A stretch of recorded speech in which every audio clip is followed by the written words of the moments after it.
አማናዊት በረት የሕፃንና እናቱ ዮሴፍ መገኛ የድህነት ግርግም ሕያው ቤተልሔም የነፍስ መዳኛ የክርስቶስ አካል ቤተ ክርስቲያን ግን ፈተናዋ በዝቷል። መከራዋ ጸንቶ በመዓት ተከባ ሐዘኗ በርትቷል። ባጸዷ ላይ የምታርፍ ርግባት ትታይም ቁራ ተተክቷል። ምነው መድኃኔዓለም ሌላ ዓለም ሳይቀድመን ኮከብ ተከትለን ከግርግም መተናል። ምስራቹን ሰምተን ለልደታ አማሃ ከርቤ ገብረናል። ታዲያ ምነው ዛሬ የገዛ አካልህን ለሰይፍ ሰጠሃት? የሥጋህን ቁራጭ ለቅሶዋን እያየ ምነው ጨከንክባት?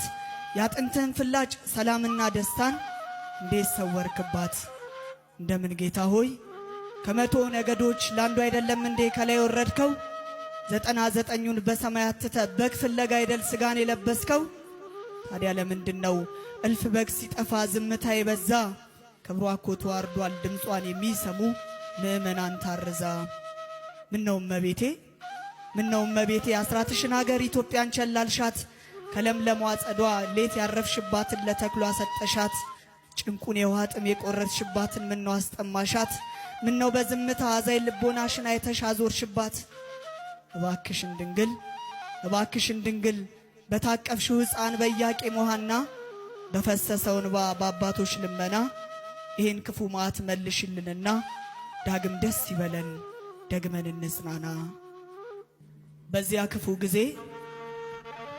ክፉ ጊዜ አረመኔ ተኩሎች ባባረሩሽ ሰዓት አልደረስንልሽም። ከፀሐዩ ንዳድ ካሸዋው ግለት በጠባብ ቤታችን ገብተሽ አላረፍሽም። ረዴት የራቀው ኦና ቤታችንን በስምሽ በረከት አላትረፈረፍሽም።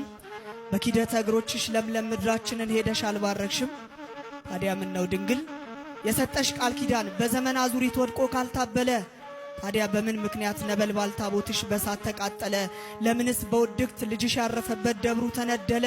በኪደተ እግሮችሽ በባረክሽው ምድር የሰው ልጅ እንደ እባብ እንዴት ተሰቀለ? ሰአሊ ለነ ቅድስት የሚደገምበት የተዋበው ደጅሽ ለምን ተደፈረ?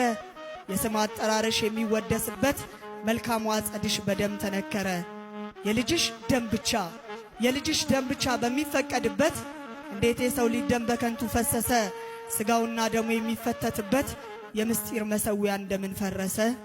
እንደምን ድንግል ሆይ እባክሽን ድንግል በታቀፍሽው ሕፃን በኢያቄም ሐና በፈሰሰው እንባ በአባቶች ልመና ይሄን ክፉ መዓት መልሽልንና ዳግም ደስ ይበለን ደግመን እንጽናና።